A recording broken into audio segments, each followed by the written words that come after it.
Ladies and gentlemen, it's no secret that you like to watch crazy chess games. That's why it's your most viewed category on YouTube, and even if it's not, pretend like it is. A crazy chess game could be some sort of wild engine suggestion or move sequence. It can be some sacrifice, it could be guess the elo, some 500s, but today we are looking at a game from Chelyabinsk in Russia, 1991, that featured a massive battle of 5 queens. Now, the 5 queens then slowly became less and less, but the entire game was just simply unbelievable, and I wanted to share it with all of you. So without further ado, here we go. Our protagonists are Igor Belov, and Vladimir Prokhorov, or another way of pronouncing that word. You know, sometimes the Russian last names confuse me. And we've got the eval bar. Normally, for our low-rated games, these two guys are not low-rated, but this was an absolutely unbelievable game. And it began with a ready, but it very quickly became a King's Indian defense. And don't worry about the eval bar for now in the opening. It doesn't really like the King's Indian defense, and it tends to give white kind of exaggerated evaluations. And the main line of the King's Indian is exactly what we have on this position, and black here plays the move e5. Now, if you just are seeing this for the first time, you might think take, take, take. Or, you know, take queen, free pawn, King's Indian is a stupid opening. Not really, because then knight e4, and the bishop immediately kind of counterattacks here in the center of the board. The real thing that white and black are kind of after here is a closed center. Like, white will play d5 at some point, and black will try to play f5. White will then try to play b4, c5, and black will try to play f4, g5, g4. And I mean, the King's Indian is one of the most violent openings in all of chess. It results in simply catastrophic games, from devastating losses and victories for both sides. So castles, knight c6 is the main line, d5, knight e7. And here, there are many options. White generally reroutes this knight, like knight d2 or knight e1. The bishop likes to come to e3, the pawn will move up to where the knight was, the bishop will slide back, and then b4 and c5. In this game, white plays bishop g5, which according to the database is the 4th most popular move in the position, and actually after h6, white chooses to take on f6. So just very deliberately going and trading off that bishop. And you would say, how does that make any sense? Like, you have a bunch of center pawns on the light squares, why would you just go voluntarily give up this bishop? Well, the knight pressures the center, and oftentimes the knight actually is like used as part of the attack, whereas this bishop cannot really be used as part of the attack for black. It can't. Because think about it, black is going to put a bunch of pawns on dark squares, right? So where's this bishop? Like, what's it going to do? It's just going to hype them up from behind them. It's go, woo! And then they're going to turn around and go, what the hell are you even doing? He's like, I don't know. I'm just here. I'm just cheering you guys on. I don't know. I'm like the backup vocalist in a rap song, you know, that yells like straight up or something, you know. You don't really know what they do, but they're there. So b4. White begins kind of the queenside festivities. Black slides back. When now we have c5 and we have f5. Now, everything in this position has actually happened before, even in 1991 at the time of this game. White plays knight d2. Very common idea to get the knight out of the way of the onslaught. Because if white just has the pawns like this, it's going to take a long time for black to actually do anything. But if your pieces are in the way of the attack, they're going to get trampled, right? So the other point is that the knight would love to come here. This is another very standard idea. You could take probably with the c knight as well, but that's sort of part of it. And at any moment, white can trade off the light squared bishop, and the more pieces you trade off, the better chances you're going to have of just not getting attacked. So king h7, rook c1, and finally we have the first move that's brand new in the time of 1991. E takes f5 was played in the other game in 1990. A brand new position, and white just continues kind of walking into the queen side. c7 and the knight and the rook team up really nicely. d6 is a bit of a weakness with knight c4. Black has to be fast. So black reroutes that knight to f6, right?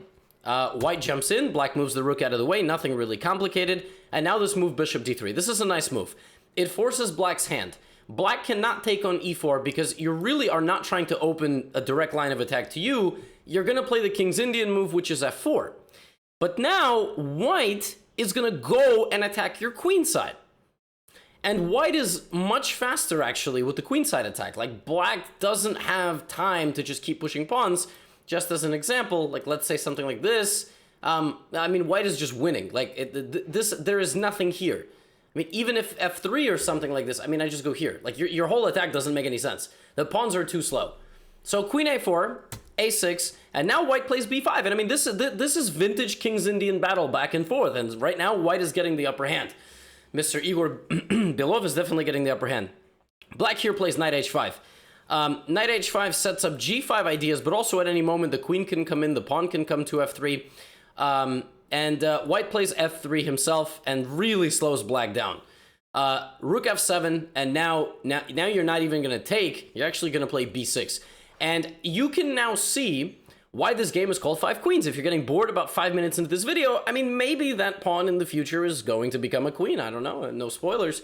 And really, here's a little trivia for you. Which of black's pawns do you think is going to become a queen? Or is it just going to be white that has 5 queens on the board, 4 queens and black's queen?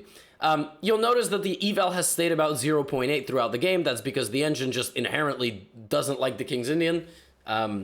It's just always like, you know, white is better. Bishop f8.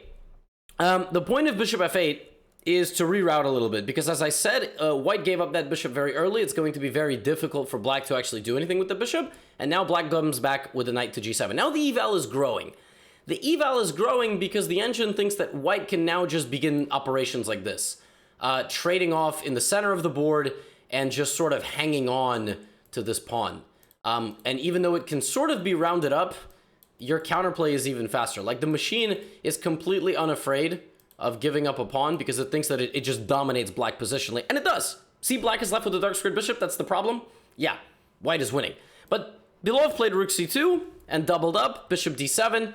And now the biggest evaluation thus far in the game. And now you are going to see the introduction of the queen. Bishop takes a6. White realizes that he has a forcing combination to sneak that pawn through. If the rook goes here, b7, b8, the pawn promotes, so the rook tries to block the pawn, but now rook c7, and we have a problem. The queen side has absolutely been infiltrated. The attack on the king side has not gotten off the ground. White has won this battle of the middle game, and the engine thinks the game is over. But what if I told you that this game was another 56 moves? Even though it's +6. Yeah, that's what the King's Indian does to you. Also, it's 1991. No one knows it's +6. All right, no one can just go to their browser and click Stockfish and go, idiots. I mean, I might be 2,000 rating points lower than them, but boy, do I know the eval. You know, we don't have that. We just see a crazy game, right? So notice that black sacks the rook completely. White doesn't take it. Why? Let's say rook takes b7 had been played, bishop h3. Nobody can stop mate. The whole white position cannot prevent mate. You play the move g3 in this position, nobody can stop mate. Nobody can stop mate. All the pieces went to vacation and just left the king at home. It's like Home Alone, right? So h4, really nice move by white, sacking a pawn, deflecting the queen. Black takes on c7 now, because if you take the queen, black comes in and takes both rooks. And it's not clear at all. Like, for example, h takes g5, rook c1, king f2. I mean, it's not clear. This pawn actually isn't able to get through. Crazy game, okay? Knight takes c7, queen takes h4, which is a blunder. Black takes on h4 and just goes for the king. The best move apparently was queen d8, but that's not King's Indian style. So queen h4, b7. Nobody can stop the queen, because if you bring the queen back, you're going to have to trade queens, then you will have no queen. So how the hell is black going to create counterplay? Well, the queen needs help. Here comes the knight galloping triumphantly into g3, and it's not clear what the hell is going on at all. So we have now 3 queens on the board, okay? Queen h1 is a threat, and queen c1. So for example, a move like a3 here, queen h1, king f2, queen c1, and this king is just stuck. Like, no one can save this king. So what do? Knight g3. The engine here likes the move queen c4, which was played in the game, and now black gives a check and repeats, and is like, haha, you must go back. For example, if white tries to run away, white can get hit with some discovered check with the queen, king d1, even knight d2 is a problem, and like could be scary. I don't exactly know what white didn't like with the move king e1 and escaping. In this position, maybe they were low on time. That's like what I imagine. I don't know. But white went back. And white did not find an escape here. Like, white did not see how to escape properly. I mean, maybe Maybe, yeah, I don't know. Like, maybe white thought something like this was going to happen and there was no way to win. I don't know. I wasn't there. I didn't ask the players. Instead, the players actually repeated moves 3 times. The players repeated moves 3 times. I don't know if you noticed that, but this position has now happened 3 times with the queen there and the king on f2. Twice, 3 times. But they didn't, no one called it. They just kept playing. 2 stubborn Russian masters were like, no. Maybe black is like, I'm winning. White is like, I'm winning. In reality, they've made a draw. No one claimed it. Now the game goes on. You can't retroactively 20 moves later go, actually, I'd like to claim a draw. And then they go, why do you sound like that? You're Russian. And you're like, I don't know. Queen b6. Bishop e7. Black just keeps the game going. I mean, we just got a full game going here with 3 queens on the board. So knight to f1 tries to trade knights. The queen infiltrates. Because now if you take... Black plays f takes g3, and believe it or not, black is winning. King g3, queen h4 is mate. King e2 leads to the capture on g2, and king e3, there is this, and you cannot prevent the rook and the queen from just crashing you. Like, even though you're up a full queen, you can't prevent anything. So, knight d2, queen h4, and now finally, Igor Belov was like, all right, I'm running. King e1, check. Knight blocks. Bishop h4. See, that one tempo now gave black play. Now black has 3 pieces hunting this king down. You would love it if you were playing with white to just give away one of your queens, like somehow. But you're actually going to lose this queen and the attack will continue. So now you're not even up a queen. You can't even claim that you're up a queen. So the king at this point just beelines. He's like, yo, abandoning all you dudes. Thank you so much. Like, I'm gone. All right, I'm gone. Queen takes g2. King to c3. Knight to e2. King to b2, knight to e2, sorry, king to b2, takes. All right, the king has survived.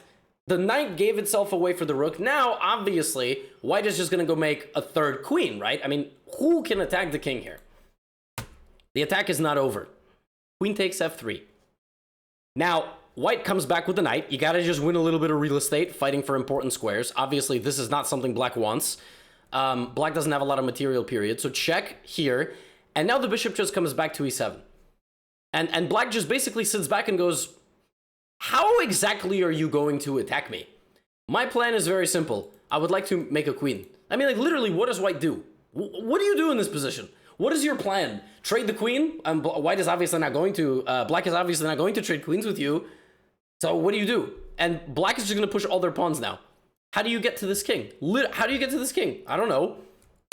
Queen cb3, I said. The queen is not going to get traded. Queen c7, bishop e8. Black just plays cocoon defense, just guarding everything.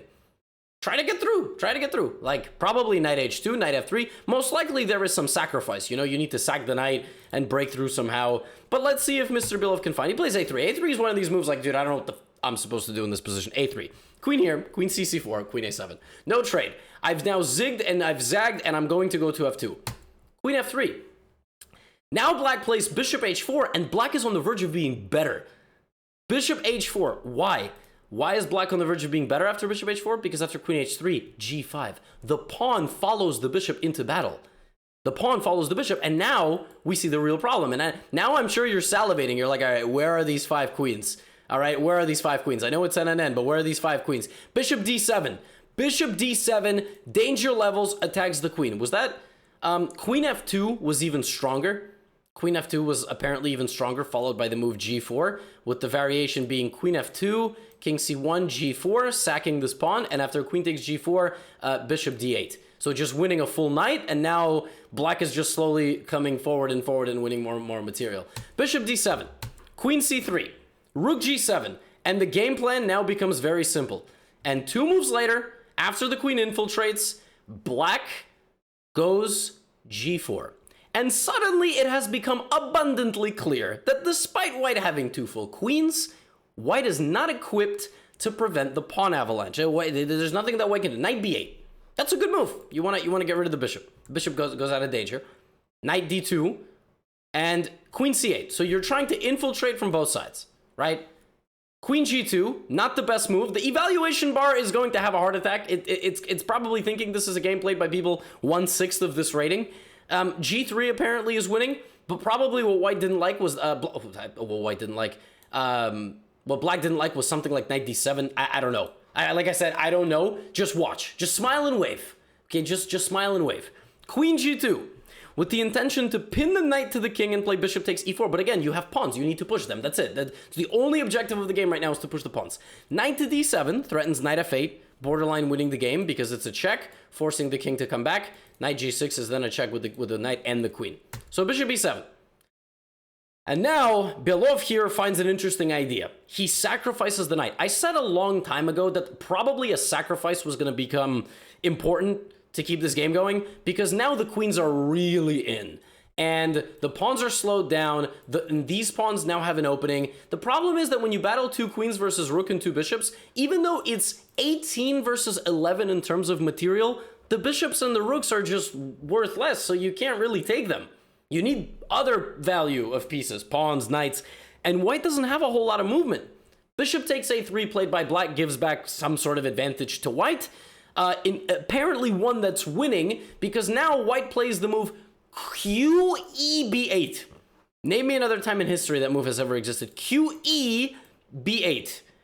QE-B8. This move now wins, because after bishop takes e4 check, white plays king to b3, and white is completely safe because white is attacking the bishop. So for example, bishop d5, you're just winning this, and let's say something like this happens. Now white wins with check, here, check, and the queen swarm and win the game. King moves, and then there's some sort of mate. So QEB8 won the game. White did not play that, instead playing QCC3, setting up a battery attack on this rook. Bishop f8 only move. Only move, everything else was checkmate. And now, ladies and gentlemen, I commend you for your patience, because we have the climax of this video, as both players run out of ideas, although they play the top engine moves, and they play d6, f3, d7, f2, d8 queen, f1 queen. And ladies and gentlemen, we now have a game of 5 queens on the board. 5 queens. This is really no joke. Now, normally what happens in games that have 5 or 6 queens is they all get traded basically instantly. A chessboard is just not equipped for 5 nuclear bombs to sit on it, okay? Like, it just doesn't... There's so much tactical firepower. At some point, you just... And so white plays queen e7, and that is actually an unbelievable move. Look at that move. If you could take it like this and get mated, you can also take it like this and get mated. And by the way, I'm threatening to mate you. So for example, if you don't take it, I still mate you. So the only move here, I believe, there may be 2 moves that stop mate, are interfering with the queens. And I really wish that, white kind of continued the game here with something like queen f6. But then there would have been g3, and you see there's a stalemate, because black just created an impenetrable defense. So, like, white could theoretically just move around nonstop, and we could theoretically get something like this, but black is completely winning here because black actually has an 8-point material advantage. Black is up a rook and a bishop. So, yeah, that didn't happen. Instead, after queen f7, white decides to trade off 1 pair of queens, and we resume battle with 3 queens. So, king g8, queen f to c8, queen to f2. But you notice, black has an ace up their sleeve. Black still can make another queen. So queen b4, trying to get mate, bishop to g6. At this point, you might be desperately flailing around going, how do I even win this? And white takes on g4. So now white has removed that pawn from the game. Bishop e4 is not a winning of a queen because you take it like this. But there is bishop d6. White just doesn't have the firepower. Like, white just has 2 queens, but they can't really do a whole lot. So queen e6, and now the knight is being targeted. Queen d5 protecting the knight, but now the rook comes. King d1, bishop takes d2. Uh-oh. What's the problem? If you play queen takes d2, there is the forced sequence queen f1 check, queen to e1, and rook to c1. And the king and 1 of his 3 queens have now been pried from each other. And queen e1, and in this position, Igor Belov resigned the game.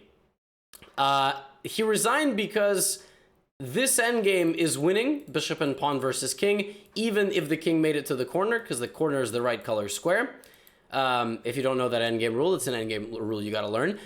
And more than anything else, there's just this pawn here. So this endgame is actually a draw, if not for this pawn, obviously. But, you know, white decided to resign, and I cannot imagine how many cigarettes after this game were smoked. This was an absolutely insane game, and when I found it, I knew I had to share it with all of you. If you have any 5 or 6 queen game or 7 queen game suggestions that aren't very clearly made up and fabricated, do share them in the comments. Let me know if you enjoyed the video. Appreciate y'all for hanging out this much, and I'll see you in the next one. Get out of here.